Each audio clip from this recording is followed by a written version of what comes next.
নমস্কার, আমি তনুশ্রী মিত্র পাল। আজকে আমি আমার চ্যানেলে একটা নতুন বিষয় নিয়ে আলোচনা করতে এলাম।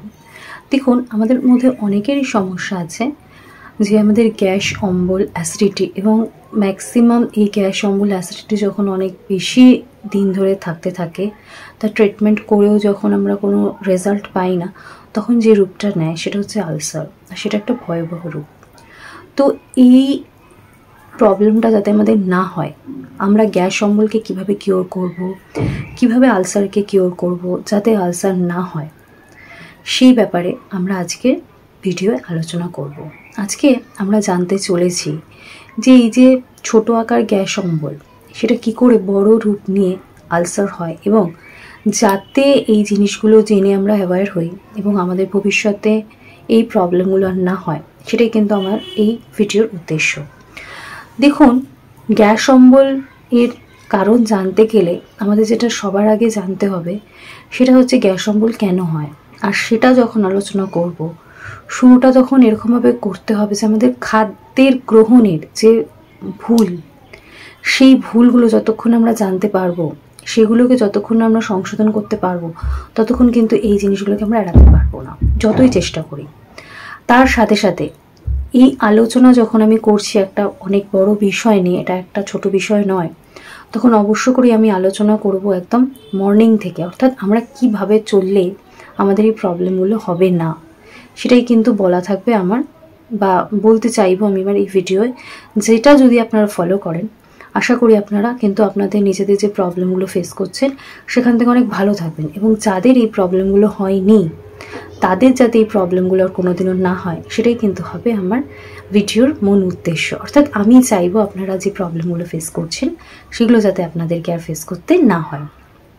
তাহলে চলুন আলোচনা শুরু করা যাক। দেখুন, আমরা যে জিনিসগুলো করে থাকি, খাদ্যাভ্যাসের ভুল, এক হচ্ছে সবথেকে বড় কথা, আমরা বাইরের ফাস্টফুডটা খাই। ম্যাক্সিমামই দেখা যায় যে ঘরের খাবার আমাদের ভালো লাগে না, আমাদের টেস্টি লাগে না, সেজন্য আমরা যে কোনো জিনিসই আমরা রাস্তা থেকে কিনে খাচ্ছি। সে সকালে ব্রেকফাস্ট থেকে শুরু করে লাঞ্চ, ডিনার, ইভিনিং স্ন্যাক্স, যে কোনো কিছু। কিন্তু এই জিনিসটা কিন্তু সবার আগে আমাদের বন্ধ করা উচিত। দেখুন, 9 মাসে 6 মাসে আপনি একাধিন বাইরের খাবার খেলেন, কোথাও গেলেন, খেলেন, আলাদা কথা। তো চেষ্টা করতে হবে আমাদের ঘরেতেই আমরা কি করে স্বাস্থ্যকর টেস্টি রান্না করে খেতে পারি, সেটা আমাদের ভাবতে হবে, এবং সেটা কিন্তু আমাদের করতে হবে যাতে আমরা ঘরে টেস্টি রান্না করতে পারি, ঘরেই নিজেদের মনের মতন রান্না করে নিতে পারি। সেটা কিন্তু অনেক হেলদি হয়, সেটা থেকে কিন্তু আমাদের রোগ প্রতিরোধ করার ক্ষমতা বাড়ে, রোগ হয় না। তো সেটা হবে আমাদের মেইন পয়েন্ট, যে আমাদের ঘরের রান্না খেতে হবে, ঘরের খাবার খেতে হবে। আর প্যাকেট জাতীয় যত ফুড আছে সেগুলো থেকে আমাদের দূরে থাকতে হবে। এগুলো আমাদের শরীরের যে কোনো ইমিউন সিস্টেমকে খারাপ করছে, এবং তার সাথে সাথে আমাদের যত রোগ, সেই রোগ তৈরি করতে সাহায্য করছে। আর সকাল থেকে রাত্রি অবধি আমি অবশ্য করেই আপনাদের একটা গাইডলাইন দিয়ে দেবো, যেটা মেনে চললে আপনারা ভালো থাকবেন। তার আগে আমরা কি কি ভুল করি সেটা আমি আপনাদেরকে জানাবো। দেখুন, সকালবেলা ঘুম থেকে উঠে আমরা অনেকেই আছি অনেকক্ষণ একটা গ্যাপে থাকি, আমরা কিছু খাচ্ছি না। তারপর আমরা যখন ব্রেকফাস্ট করছি সেটা অনেকটা গ্যাপ হয়ে যাচ্ছে। ব্রেকফাস্ট করতে বসেই আমরা কি করছি, ঢকঢক করে জল খেয়ে নিচ্ছি, খাওয়ার সাথে জল খেয়ে নিচ্ছি। আবার দেখা যাচ্ছে ব্রেকফাস্ট করার পর অনেকটা গ্যাপ হচ্ছে, আমরা তখন লাঞ্চ করছি, এবং খেতে যখন বসছি 1 গ্লাস জল আমরা সঙ্গে করে নিয়ে বসছি, এবং গলায় খাবার আটকালেই আমরা জল খেয়ে নিচ্ছি, গিলতে অসুবিধা হলেই আমরা জল খেয়ে নিচ্ছি। খাবার শেষ হওয়ার সাথে সাথে ওই পুরো গ্লাসের জলটা আমরা ফিনিশ করে তারপর আমরা উঠছি। এবার হয়ে গেল দুপুরের খাবার, আমরা খেয়ে দিয়ে একটা বড়সড় ঘুম লাগাচ্ছি যারা আমরা বাড়িতে থাকি। আর যারা কাজে মানে ওয়ার্কিং, তারা কাজ করছি। এবার কি করছি, ইভিনিংয়ে একটা স্ন্যাক্স নিচ্ছি, সেটা একটা, আবার দেখা যাচ্ছে অনেক টাইমের গ্যাপে নিচ্ছি। আবার দেখা যাচ্ছে ইভিনিং স্ন্যাক্স এবং রাত্রে ডিনারের মধ্যেও একটা অনেক গ্যাপ হয়ে যাচ্ছে, এবং রাত্রে খাবার আমরা প্রচণ্ড রিচ রকম কিছু রান্না হচ্ছে, সেটা খাওয়া হচ্ছে। খাওয়া দাওয়ার পর দেখা যাচ্ছে যে আমরা খেয়ে দিয়ে ঘুমিয়ে পড়ছি, এবং এই যে বিছানায় যাচ্ছি দেখা যাচ্ছে তখনই আমাদের প্রচণ্ড ঢেকুর হচ্ছে, প্রচণ্ড গলা ব্যথা, গ্যাস, অম্বল, অ্যাসিডিটি, বদহজম। এবার এই জিনিসটা থাকতে থাকতে থাকতে থাকতে দেখা যাচ্ছে আলসারের রূপ নিচ্ছে। তো আমরা এই ভুলগুলো করছি, এগুলো আমরা করি ডেলি, আমরা বুঝতে পারছি, কিন্তু এগুলো আমাদের করলে চলবে না।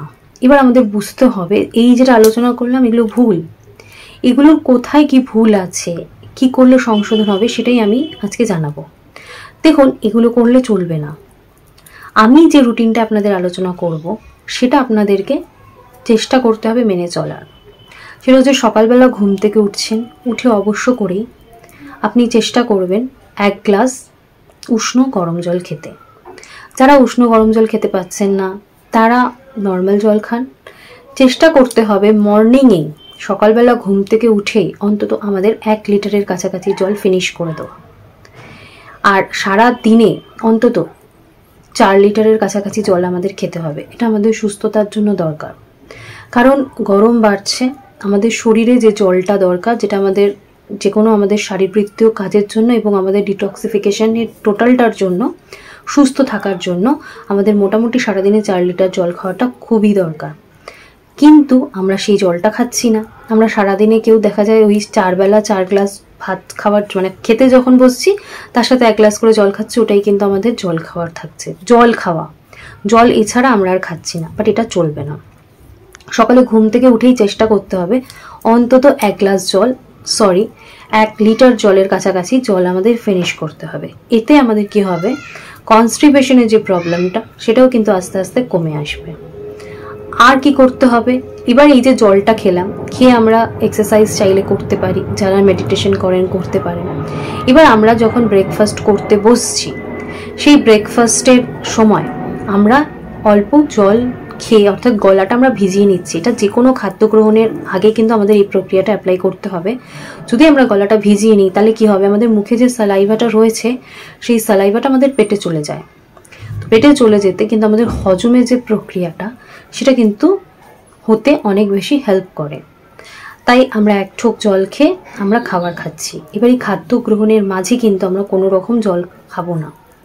আমরা খাবারটা খেয়ে নিলাম, খাবারটা খেয়ে নিয়ে এবার আমরা কি করছি, মোটামুটি 40 থেকে 45 মিনিটের গ্যাপ দিচ্ছি, দিয়ে আমরা তারপর কিন্তু জল পান করতে পারি। অর্থাৎ খাওয়া তারপর অন্তত 40-45 মিনিট আমাদের ওয়েট করতে হবে। তার মধ্যে যদি জল তেষ্টা পায় আমরা 1-2 ঘট জল খেতে পারি, কিন্তু ঠক করে 1 গ্লাস জল খেয়ে নিলাম সেটা কিন্তু চলবে না। সেটা খেতে গেলে আমাদের অন্তত 40 থেকে 45 মিনিট সময় দিতে হবে। এরপর একটা জিনিস মাথায় রাখতে হবে, আমরা যখন সকালে ব্রেকফাস্ট করছি এবং দুপুরে লাঞ্চ করছি তার মাঝখানে আমাদের একটা ব্রেক দিতে হবে। সেটা হচ্ছে কোনো স্ন্যাক্স খেলাম, কোনো ফ্রুটস খেলাম, অর্থাৎ এই খাবারটা আমাদের দরকার। আমরা একটা লম্বা গ্যাপ নিয়ে কিন্তু খেতে, মাঝখানে আমরা মানে লাঞ্চ করতে পারবো না, তার মাঝখানে আমাদের কিছু খেতে হবে। সেক্ষেত্রে আমরা একটা ফ্রুটস খেতে পারি। যারা এই সময় চা খাওয়া পছন্দ করেন তারা গ্রিন টি খেতে পারেন, 2টো বিস্কিট খেতে পারেন। মোটমাট আমাদের এই সময় কিছু খেতে হবে। তারপর আমরা লাঞ্চ করছি, লাঞ্চেরও নিয়ম অ্যাজ ইট ইজ, লাঞ্চেরও যে নিয়ম সেটাও কিন্তু অ্যাজ ইট ইজ। অর্থাৎ লাঞ্চ যখন আমরা করছি, লাঞ্চ করার পরও আমরা আর জল খাচ্ছি না। ইভেন যারা বাড়িতে থাকছি তারা কিন্তু লাঞ্চ করার পর আমরা ঘুমাতেও যাচ্ছি না, বিছানাতেও যাচ্ছি না। আমরা খাওয়া দাওয়ার পর হালকা ফুলকা কিছু কাজ করছি। আর এই লাঞ্চ করা আর ইভিনিং স্ন্যাক্সের মাঝখানে কিন্তু প্রচণ্ড গ্যাপ দিলে চলবে না। সেখানেও আমরা মাঝখানে একটু চা খেতে পারি, বাচ্চারা একটু দুধ খেতে পারে, তো সেটা একটা মাঝখানে একটা খাবার রইলো। তারপর আমরা ইভিনিং স্ন্যাক্স কিছু খেলাম। স্ন্যাক্স খাওয়ার পর ডিনারের গ্যাপও কিন্তু প্রচণ্ড বেশি দেওয়া যাবে না।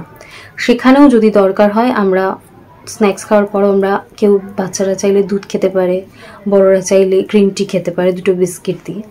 তারপর আমরা ডিনার করছি। এবার মাথায় রাখতে হবে ডিনারটা অবশ্য করেই সবথেকে লাইট খাবার খেতে হবে। অনেকেই আছেন সারাদিন কাজকর্ম করেন বলে দিনে হয়তো সারাদিন বাইরে খাবার খান, বাড়িতে এসে একদম কষিয়ে রান্না করে রাত্রে খান, বাট সেই খাবারটা রাত্রে খেলে চলবে না। রাত্রে যতটা কম খাওয়া যায় ততটা কম খেয়ে একদম লাইট কিছু হালকা খাবার, যেটা পছন্দ করেন আপনারা, কেউ রুটি খেলে রুটি, ভাত খেলে ভাত, যেটাই যা ইচ্ছে করেন সেটা আমাদেরকে রাত্রে খেতে হবে। অর্থাৎ রাত্রের খাবার হবে সব থেকে লাইট এবং সব থেকে হালকা। দেখুন, একটা সিস্টেম আছে, সেটা মাথায় রাখতে হবে।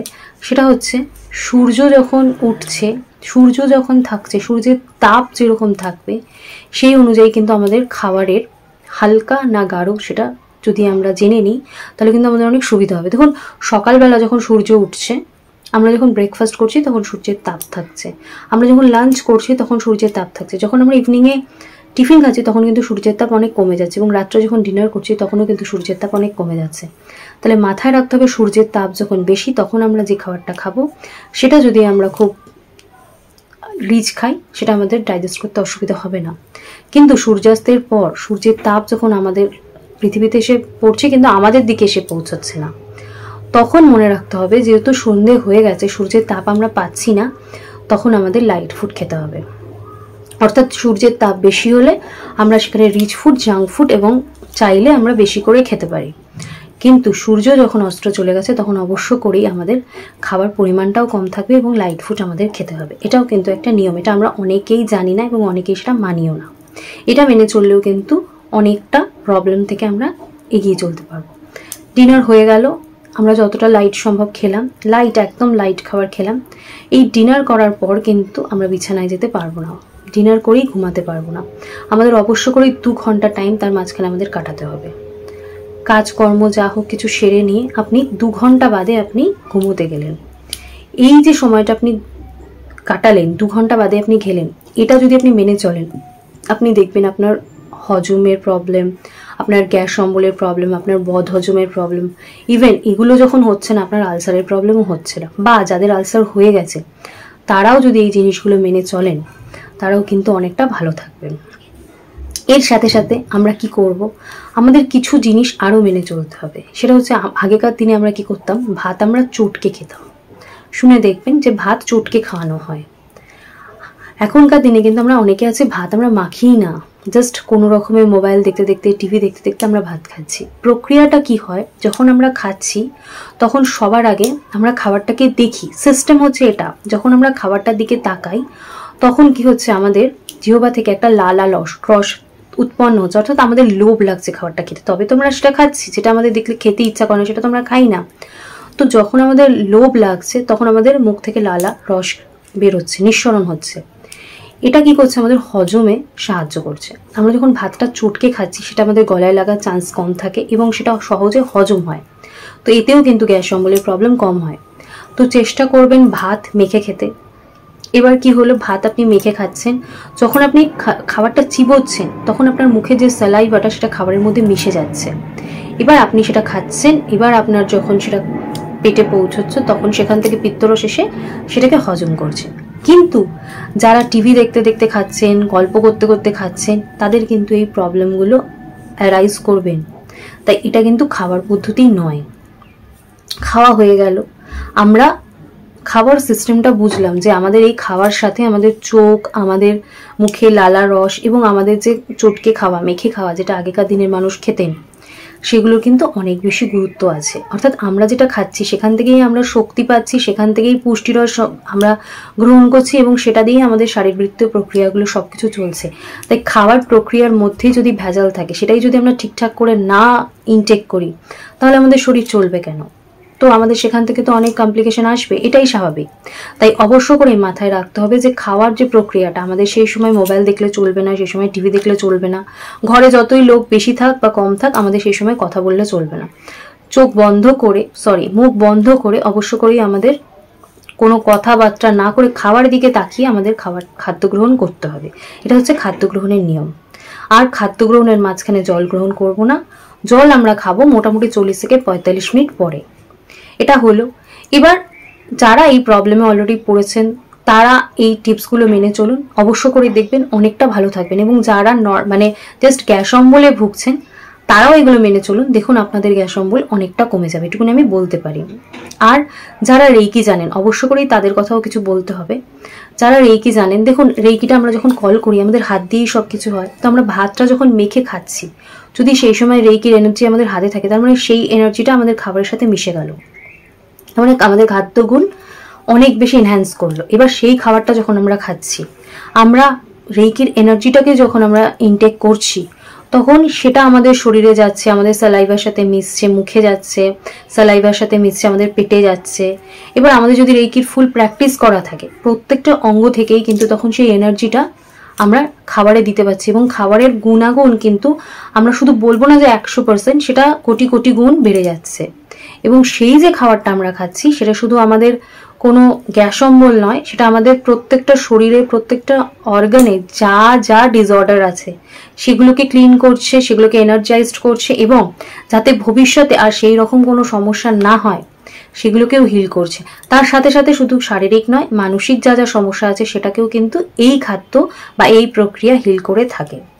তাই অবশ্য করেই মাথায় রাখতে হবে, যারা রেকি করবেন তারা খাওয়ার সময় রেকিটা কল করে ভাতে হাতটা দিয়ে, ভাতটা যখন আমরা মেখে খাচ্ছি তখন এটা করতে পারেন।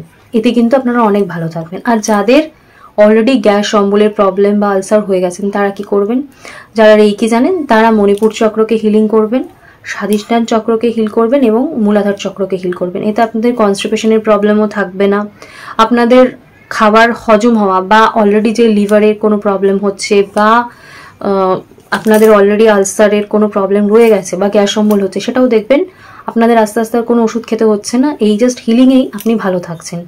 ফার্স্টে 24টা পয়েন্টে হিলিং করতে পারেন বা চক্রের হিলিংটা করে ব্যালেন্সিং করে আপনি এই 3টে স্পটে আলাদা করে মণিপুর চক্র, স্বাধিষ্ঠান চক্র এবং মূলাধার চক্রে হিলিং করতে পারেন। এতেই কিন্তু আপনি আপনার প্রবলেম থেকে বেরিয়ে আসতে পারবেন।